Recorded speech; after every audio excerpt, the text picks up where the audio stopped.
Hello, magnificent iDrums. Movember. March is on. It's Friday, November 12th, and we do warmly welcome you to this, the 22nd edition of the Late Night Noisecast. Once again doing what we can, and what we must, to ensure feasts of reason, flows of soul, and boundless attempts at optimism athwart Nick Clegg's metaverse. On the show tonight, we're riding the waves of air with the Al Wood Big Band.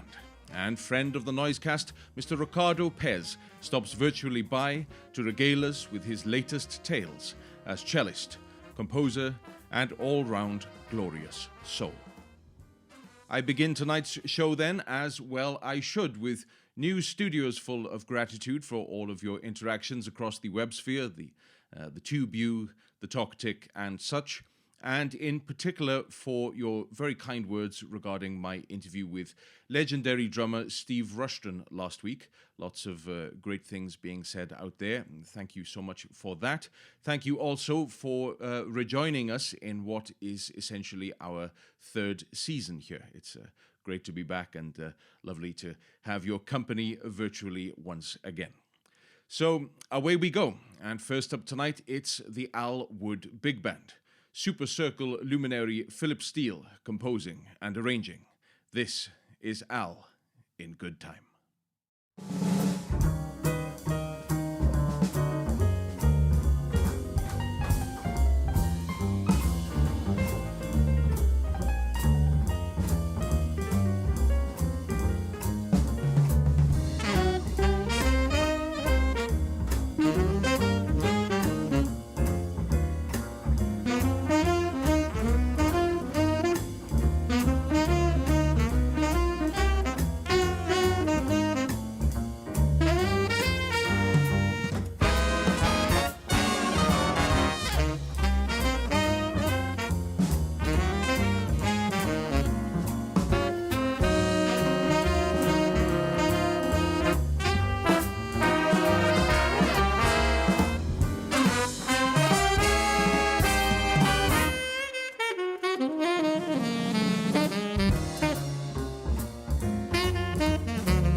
Al in Good Time there. and those dedicated Super Circle followers among you may well have spotted the great alto saxophonist Mr. Damien Cook there, my musical guest from last week's show, of course. I should also note that Mr. Simon Taylor, the fantastic saxophonist and prominent YouTube personality, was responsible for putting all of that video together, and so my gratitude to him as such. Damien also informed me that Al's wonderful wife, Louise, had recently passed away, so I'd like to take a moment to reflect here in tribute to the remarkable impact that wonderful woman had on all of us at the big band, myself included. I had the great privilege of getting to know Louise and Al some 20 years ago now when I was singing with the big band, and through various performances around the UK, we always endured and ensured much hilarity along the ride, and so it's a time I'm profoundly grateful for in my life, and warm and very funny memories of it as such. I particularly remember how artfully Louise showed me care and support when I became unwell and was hospitalized back then, and also the gloriously warm welcome she gave me when I returned to full active vocal duty. Those in the know don't need Al Wood explained to them. The legend of his musical prowess precedes him in all worthy circles. To Al, I simply say here, you have my heart, sir, as ever. And I can think of no better word to describe Louise's impact on all of us that had the privilege of knowing her than a word that she once used to answer one of my interview questions on the road. I asked her which one word best described her experience being an honorary member of the Al Wood Big Band, to which she responded, exquisite. So what's going on? I'm delighted to share the news that Kenneth Branagh's latest work of art, Belfast, is released tonight across the US. We Brits have to wait a little longer, alas. I had the deeply sublime experience of being the cast music coach and on-set music editor for this particular piece of cinematic brilliance. So if you're stateside, I implore you to go watch this at your earliest possible convenience. And do please let us know at the show here once you've done so. I should probably also acknowledge the fact that I find myself sat here tonight in the swiftly prepared corner of our brand new 12th Pier Productions studio. We'll be showing you some of the rest of it in the on-screen adventures to come, but I won't wish to share how kind of refreshing and what a new beginning this feels like for the show. The cash bar here is fully charged, and I'm very much looking forward to revealing all of our exciting plans to you in the coming shows. Turning now then to a dear friend of mine, and of course a dear friend of the show, Mr. Riccardo Pes, who joins me imminently for a virtual endeavor of some magnificence. But first, let's hear him in action.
Riccardo Pes, good sir, as I live and breathe, how the bedeviled begroovery are you doing? I'm very well, thank you, Michael. I'm doing very well. Fantastic. It warms the heart to see you once again. Thank you for joining us here for this very special interview on a very special night for me, taking over the new location here as it is. I am deeply honored to find myself asking you, what's happening in your glass?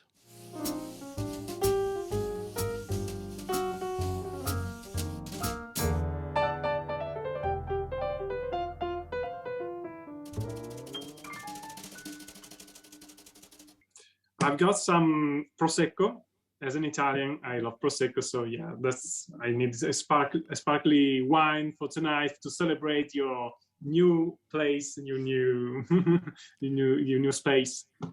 Good man, thank you, sir. I suspected as such, and therefore I made the mistake of buying a black glass charged with exactly that, with some Italian Prosecco in your honor. However, having painted the walls black and then bought a black glass, I nearly destroyed my hilarious little LED display here by spilling said Prosecco all over the place because, of course, you can't see how much you're pouring, which is something of a comment on how much I was pouring in the first place. But nevertheless, your health, sir. Cheers. So it is my understanding that you have found yourself returning to the UK. I am, of course, fascinated to hear all of the magical projects in which you find yourself immersed at this time. So please do launch ahead and tell our beautiful audience as such. Well, finally, I managed to get back to the UK on September, and I'm having a concert actually tonight with my pianist Yuki Negishi, and is a concert sponsored by the Oleg Prokofiev Trust. I received a grant from them for a project dedicated to Prokofiev, Poulenc, and Stravinsky. So we're going to perform all the cello sonatas by Prokofiev, Poulenc, and plus a Suite Italienne by Stravinsky. I did my own transcription from the violin part, so it's going to be quite a curious thing. And all these composers are connected to each other because they spent many years in Paris working for Sergei Diaghilev, which was a very famous ballet impresario. And so I was very fascinated by Diaghilev, and I found out that all these three composers were very close of him, and to also very close to his work, and they also became friends. And so it was very interesting, and it's also very interesting to have these three different languages together in the same performance, and I think it's quite unique to have it. So this is one of the projects I be into lately, and also the other project is my trio, the Aliphius trio with Yuki Negishi, the pianist I mentioned you before, and also my violinist. I say my violinist because I feel very attached. Alisu, she's an amazing violinist, and so we are preparing. Well, we had some concerts, but also we are preparing a very important tour in Scotland, happening on the 20th. From the 19th to the 21st of November for Absolute Classics, which is a very important classical music festival. And so we got this opportunity. So yes, we are preparing the repertoire for the tour. And I also have other let's say composition performance projects coming for the next year. And but we talk about maybe later. Absolutely. If we want to. Absolutely, we most certainly will, sir. I very all-consumingly and selfishly mentioned my surroundings there. Your setting looks particularly resplendent. Do tell us where you find yourself this evening. Well, I'm in my room here in London, in Kentish Town. This was in a studio of a very important English actor, Roger Lloyd Pack, sadly passed away in 2014. And so, yeah, I'm staying here when I'm in London, and I feel very honored to be in such a very important place. And his wife is Jeanne Markham, a poet poet, was an amazing poet, and she's a very friend of mine. And yeah, so I feel deeply honored to be able to stay in such a important place for such important man. So yeah, this is so. Also speaking about actors, you are musicians, actors, so it's something. Is a place related to your Noisecast? Absolutely.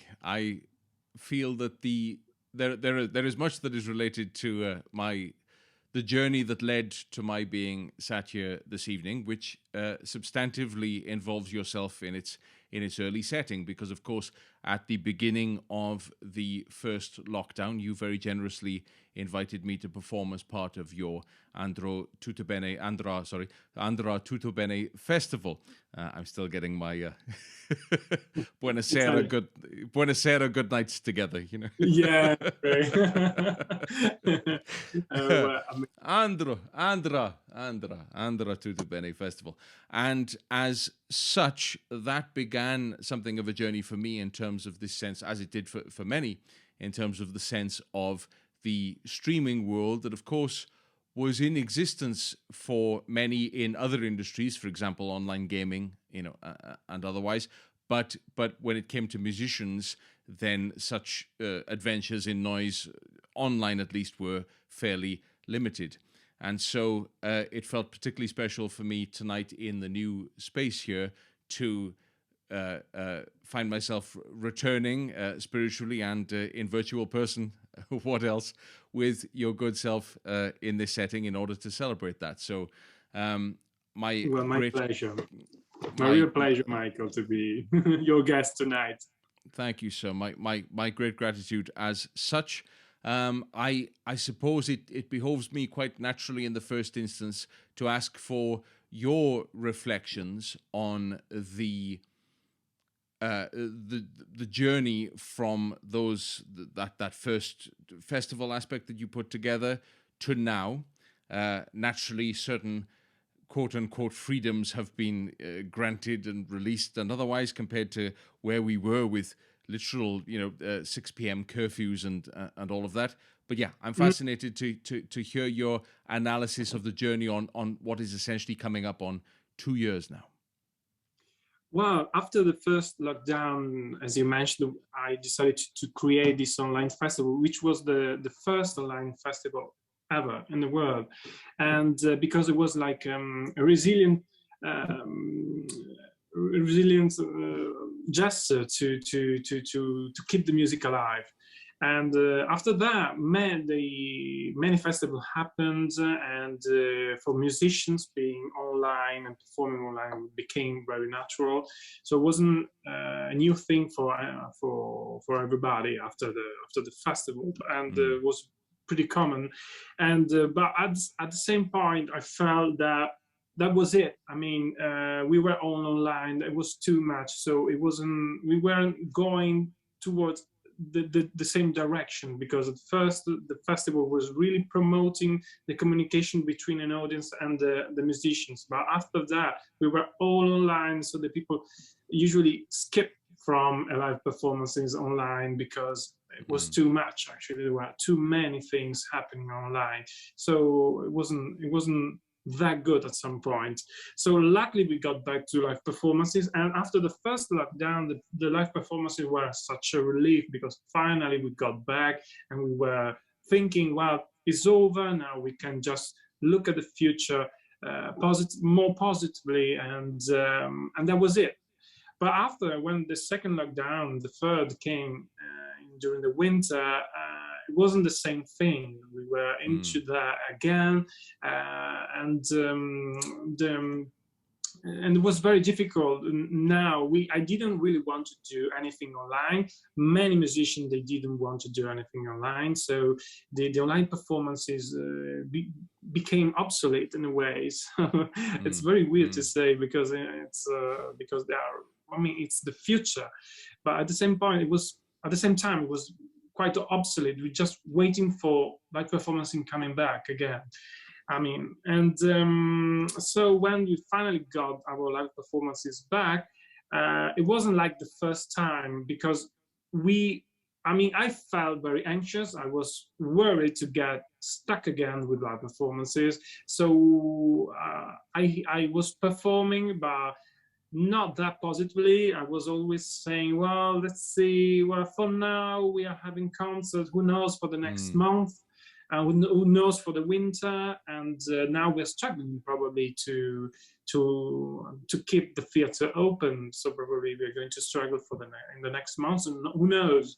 We're still waiting. We're still watching. And this kind of situation is really stressing because you cannot really plan the future, because you have always to deal to the uncertainty, and this is very just very stressful. So the whole summer was full of concerts because we had to recover from the lockdown. We wanted to do things before the winter to not waste the opportunity to have festivals happening. So we got lots of things, especially in Italy. I mean, because I experienced Italy, but I think in the UK it was the same thing.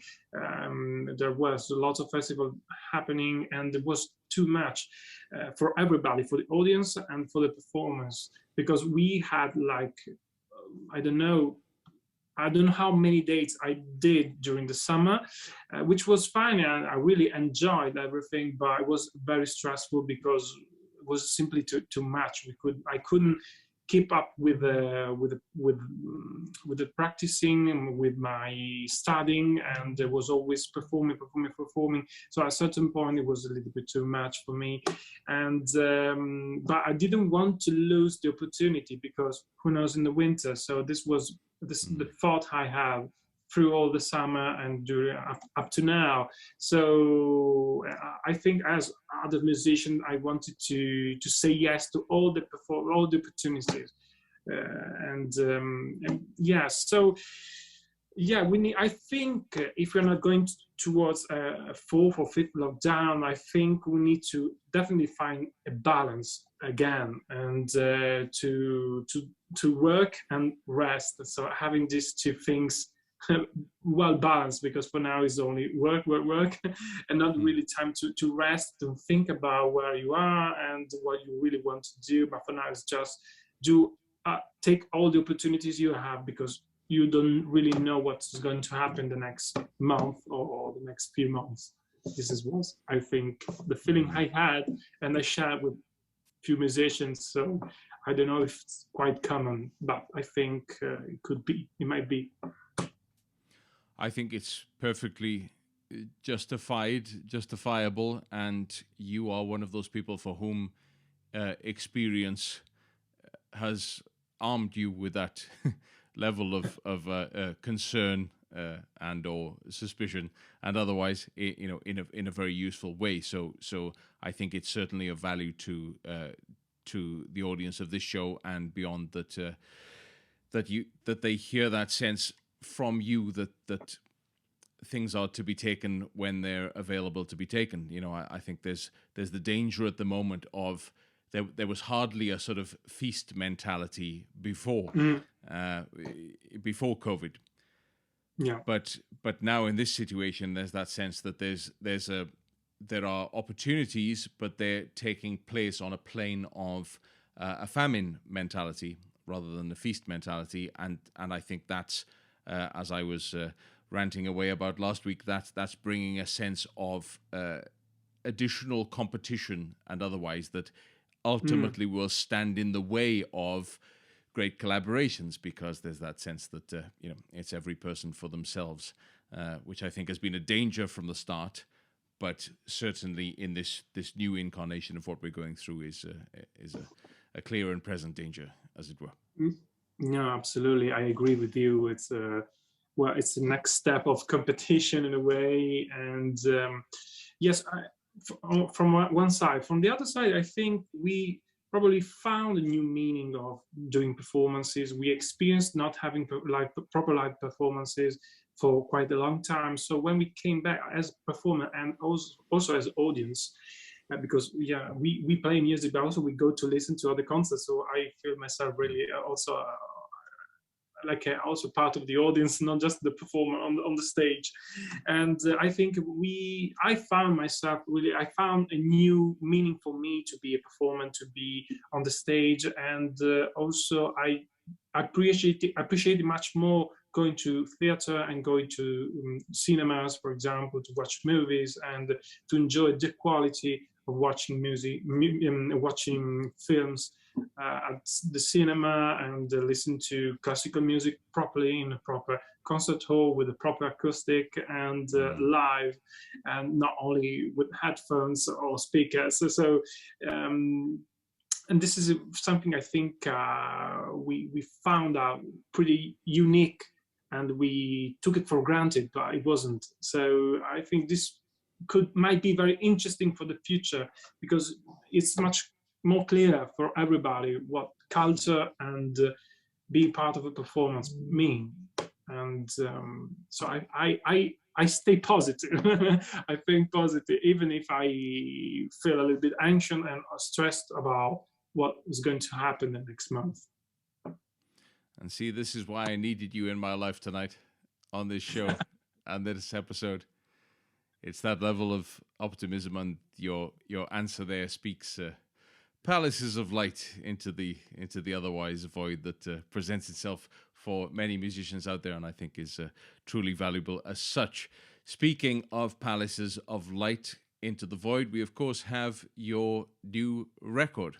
I found myself in the extremely privileged position of contributing something of a press quote in support of promotion of said product, which I was absolutely delighted to do, because I was genuinely moved by the record. I can tell you that I actually formulated the final incarnation of my press quote at Wimbledon train station, having listened to it so many times whilst moving across London and being static and otherwise. I was probably on my 16th listen when I formulated the quote that was subsequently sent through to you.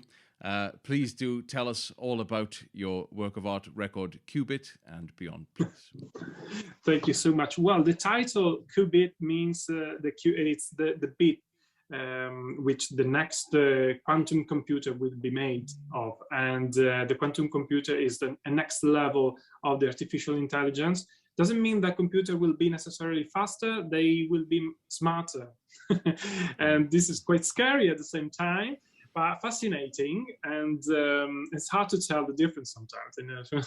But I thought, well, Qubit was really a good title for the whole project, and it took me like 2 or 3 years to get all the tracks ready, because these are all my compositions for cello and electronics, cello and loop station. I work a lot with the loop station, and I play classical music actually with the loop station, and it's very, I mean, I found it's fantastic, a very nice tool to work with, and so I started to compose some music because I'm also passionate about physics. I decided to mix my experimental side with the loop station, with electronics and sounds, and my own compositions and the physics. So I started to dig a little bit more into some concepts like, I don't know, the resonance or the cosmic silence, to the dark matter, all these kind of things. They're very fascinating. They are the basic for the quantum physics, and I work along with true physicists because otherwise I could have been lost during my exploration. And actually the record is an exploration of this concept, so starting from the very beginning, so the genesis of the universe towards the space travels, and going through the dark matter, for example, that it seems to be holding all the matter in the universe. You can't see it, that's why it's dark, but it's the reason why the stars and the planet are kept in the same trajectory. It's fairly complicated, but the way I translate everything into music is very simple. and I didn't want to do something so cerebral and too complicate for the audience. I mean, you don't need to be an experienced audience to enjoy the record, and but it was just an inspiration, and coming from my passion for physics, and with the help of this physicist who's Fabrizio Coccetti, who works at CERN in Geneva and in Rome, and wow, it's a genius. He is a genius, and it got the point of the album, and decided to help me out. We're digging more into this very, and they're not difficult concepts, but actually you need someone to guide you into it, like Dante, Virgilio, the same thing. Yeah. Absolutely. So. bringing your own divine comedy to every twist and turn there, Riccardo. Thank you.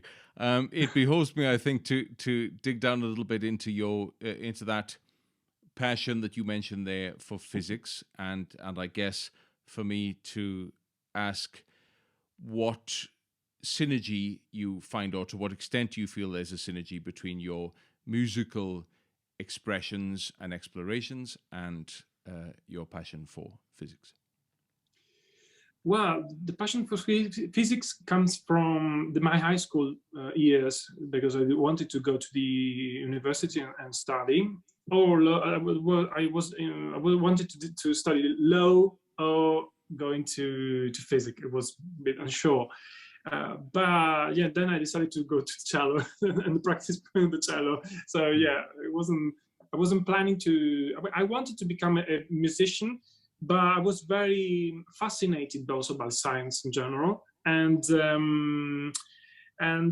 well, it's hard for me to because I found art and science are complementary in a way, because also the art seems to be chaotic sometimes, but it's not. There's some mathematics into it, even if it sounds very chaotic. There are some I would say proportions, mathematical rules. There's always something that keeps everything together. There's something that I think it's drives everything into a sort of meaning. I don't know, but I think there's sort of harmony into the art that comes from mathematics. That's my feeling. And I had the pleasure to work also for the University of Gothenburg during a festival. I was part of a sort of team of artists working along with scientists, and we actually my task was to perform in the university. So they let me go. It was very, very crazy if you think about it.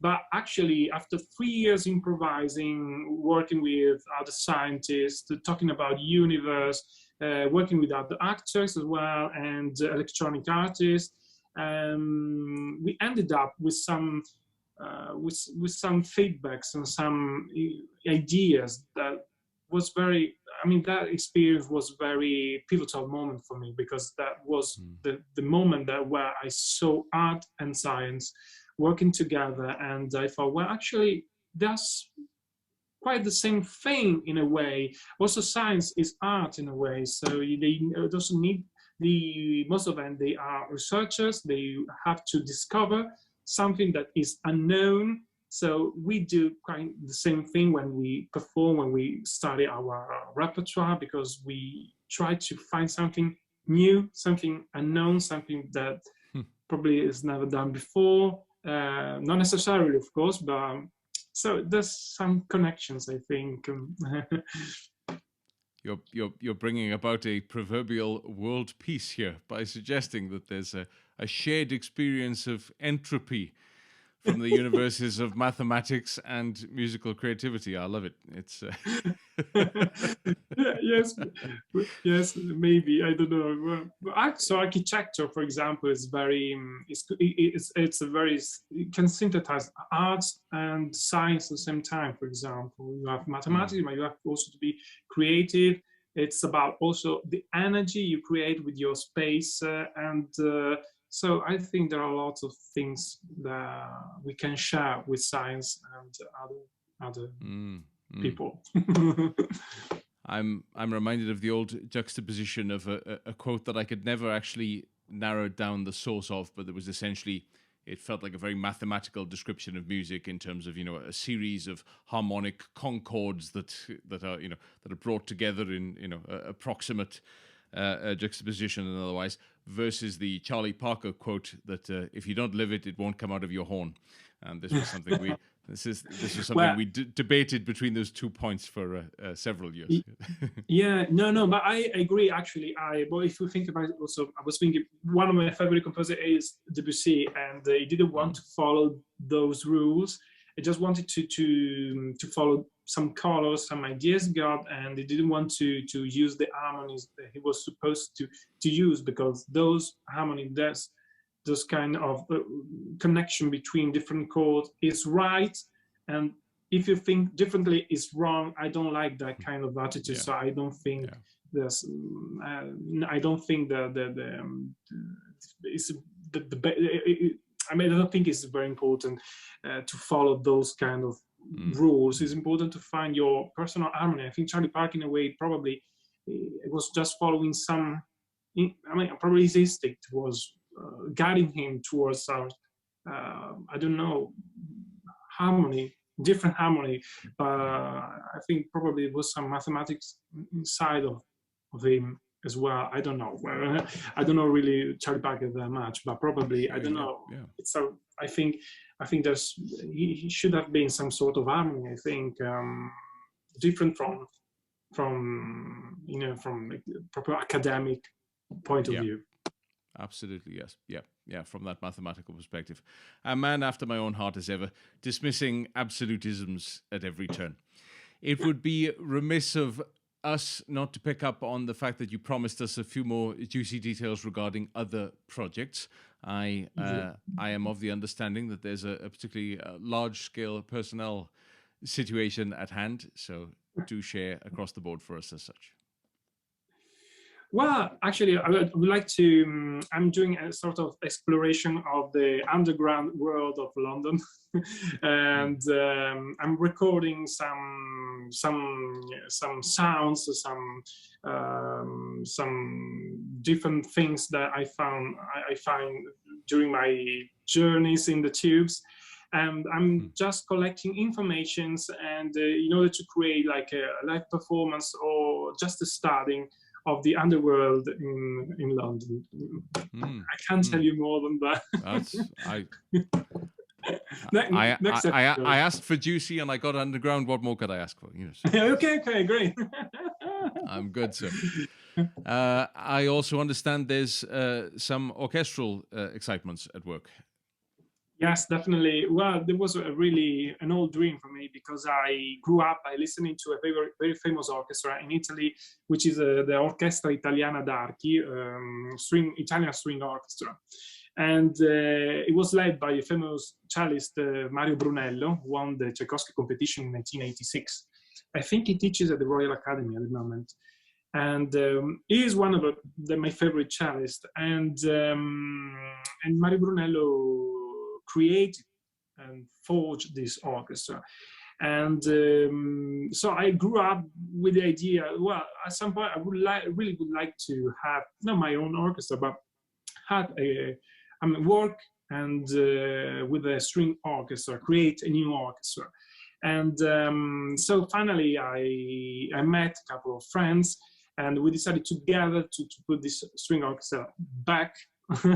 And the name is Orchestra Vendramelli. Vendramelli was a very famous composer, famous cellist in Italy. He also played for the Berliner Philharmonica. He was first cellist for the Orchestra La Fenice in Venice, first cellist of the orchestra, of the theater. And he was a very good teacher. He got many important cellists to study with him. And so we decided to dedicate the orchestra to him, also because he comes from my same region. He came from the same region. Now, unfortunately, he passed away. But It was not that old. It was just 60, so it could have been lit. It could be lit now, alive by now. But so we wanted to dedicate this orchestra to him and to his example as a musician. And so we are embarking ourselves in a tour on Christmas. We are going to have like 5 concerts and in 5 different locations and 2 cathedrals and 3 theaters. And it's going to be a huge thing also from the organizational side. There are a lot of work. So we got also some people helping us with the bureaucracy. So it has become sort of nice team. And so we will see for the future. I don't know. We are in a trial moment by now, but we hope we are going to pursue this for the next year. And because the group of people is great. They are all great musicians. They are all great great people, and we love to play each other. We don't play with a conductor. And so this is also a quite interesting thing because it's like a big chamber ensemble, and we all started in Venice, and Venice has a specific string school with a specific sound, and which comes probably from Vivaldi and back in the days, really, and it's a huge tradition. And the sound is particular because it's colorful, lots of fire into it. So it's really passionate and but elegant at the same time. So it's a very fine way of playing string instruments. And we all started in Venice, and so this is also quite a unique feature for this orchestra. It's not just a normal, but it's not a string orchestra. It's just an orchestra with its own identity, which comes from this specific school, this specific way of playing. And some of them, they come from the string orchestra I mentioned you previously, the Italian String Orchestra. Yeah. So we are kind of collecting the experience they had, and we are draining into the orchestra, in the next orchestra. And because the orchestra unfortunately is not active anymore, so it was a shame. And so it's kind of nostalgic feeling about it. So we also got lucky to get some of the players playing also in this orchestra and bring that spirit back, we hope. Absolutely. I was going to say, nostalgic, but also a natural air to take it forward as such. Riccardo, I can't thank you enough for being your characteristic, generous self when it comes to your time and your stories and your advice for all that are going through this current creative environment. I wonder if I could ask you one more favor to close us out and just discuss a little bit about the drive that you bring to your creative forces and endeavors. I don't feel it hyperbole to say you're one of the most driven creatives I know, and so I'd love to just hear a précis of your of those driving forces from you, sir, if I may. Well, absolutely, and probably it doesn't like. I don't look like a shy person, but actually I really am, and I always struggle to express myself and to express my feeling, and I still struggle a little bit to show sometimes, especially when it comes to a live performance, and really I can be very shy, which is not that great, and so it's been so finally I found a key to open up the door, and so now I have these tons of things that I kept for myself for years and years and years, and I just want to let them go out. And this is one of the things that drives one of the things that drives me. But also the other thing is that I seriously passionate about beautiful things and creative things, and I try to keep myself like not in a childish mood, but bring my childhood really safe, because I think we need to be open to new things and be always positive and ready to listen to what's happening, and also to be enthusiastic about what's happening and what's really can be interesting for yourself, for the others. And sometimes we could be, because life is hard, at some point we could lose ourselves, we could lose our inness in childhood.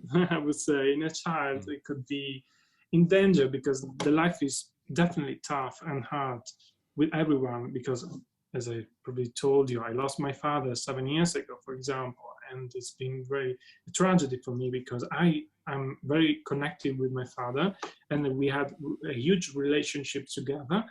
And but you know, I always try to say, well, I think my father is alive differently and helps me with many different things all the days. But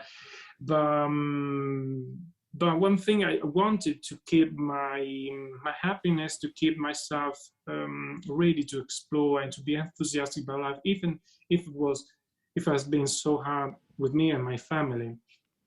And so it's important to keep yourself into focus, and being also free to be enthusiastic about something, and not be ashamed of your feeling. Riccardo Pes there, bringing necessarily copious amounts of positivity to the new studio here tonight. My thanks to him, of course, and to all at the Al Wood Big Band for swinging their beauteous vibes at this 22nd edition of the Late Night Noisecast. I'm Michael L. Roberts. Until next Friday then, good luck, stay legendary, and ever onward to you all.